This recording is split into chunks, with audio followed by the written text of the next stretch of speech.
18th century, hairdressing and wig making reached new heights of technological sophistication. Diderot's Encyclopedie commemorates the tools and trades of 18th century France. The volume on apparel arts illustrates a wide variety of hairdressing, barbering, and wig-making tools and practices. Hidden in plain sight in this illustration is a brilliant curling method called papillote or butterfly curls. Thermal ringlets were created by winding a curl, then wrapping it in a triangle of thin tissue paper and finally heating it between the plates of a purpose-made pinching iron. After the hair cooled, the paper was removed, revealing a neat spiral curl. 18th century wig makers used papillote curls for the dressing and maintenance of the expensive perukes and hairpieces worn by European social elites.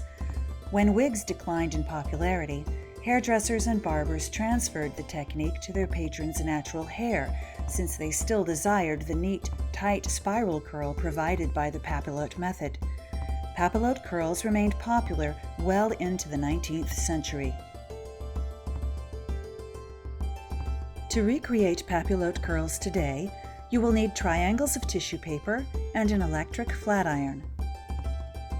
The following is my method for dividing sheets of tissue paper into usable papillotes.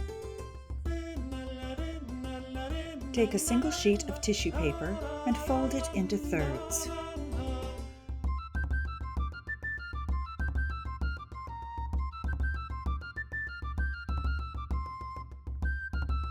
Using an envelope or paper knife, carefully cut along the folds.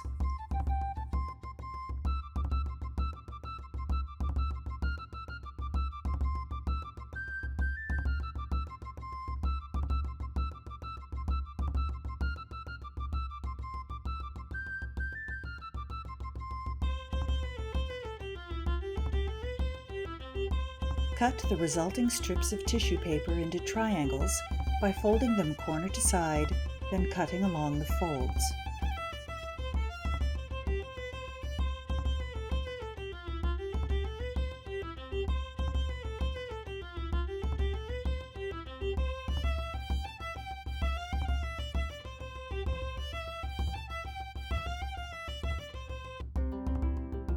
To make smaller papillotes, cut your triangles in half. It is easier to use large papillotes on large curls and small papillotes for smaller curls.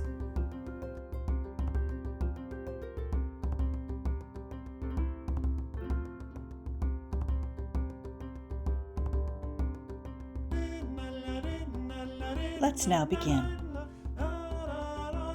First, one key point. When wrapping a papillote, always start with a point aiming downward. Your first fold will always be on the stem side of the curl. For a left stem papillote, wind the strand of hair around your finger counterclockwise.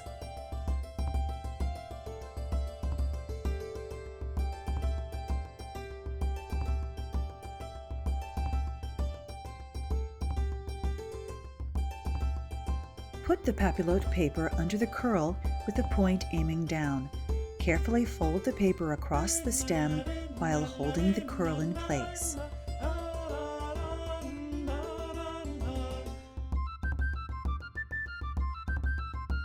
Fold the remaining edges around the circle of the curl to enclose it. Twist the end of the papillote for security.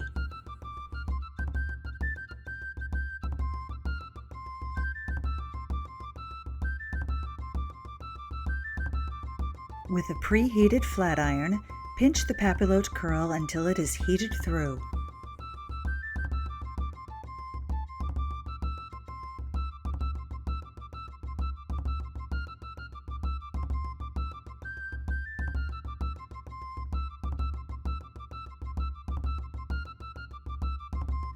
Before the advent of electricity, papillote curls held a number of advantages over flame-heated curling irons.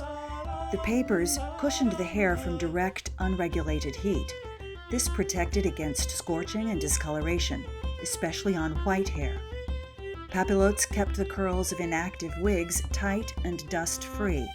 They are extremely lightweight and could be left in the hair as long as desired before dressing it out.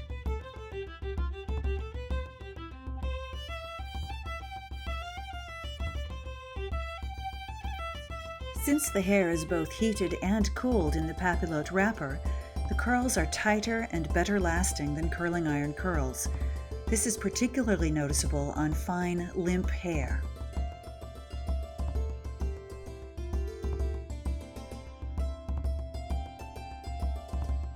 For a right stem papillote, wind a strand of hair around the finger clockwise, keeping the stem on the right.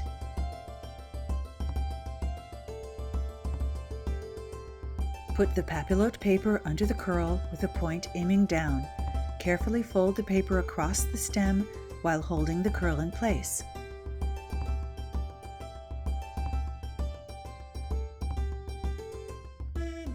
For best results, make sure that every strand is of equal thickness, otherwise uneven curling may result.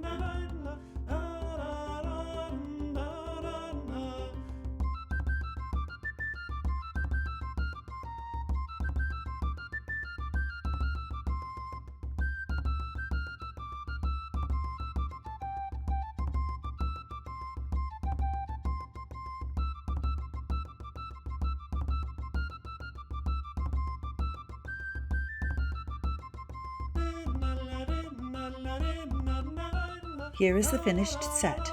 Allow all curls to cool thoroughly before removing the papillotes.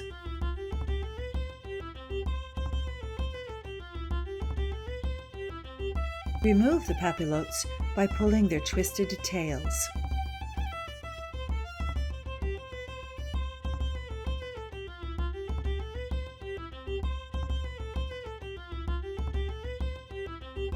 As you can see, the finished set results in beautiful spiral-shaped curls, identical to those of Juliette Recamier in this portrait by François Gérard.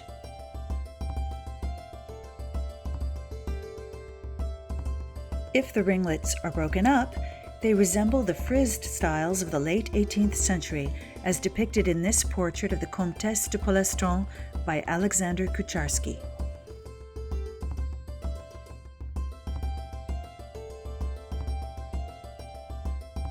In the contemporary salon, large-sized papillote curls are a fast alternative to wet pin curling for retro wave styles.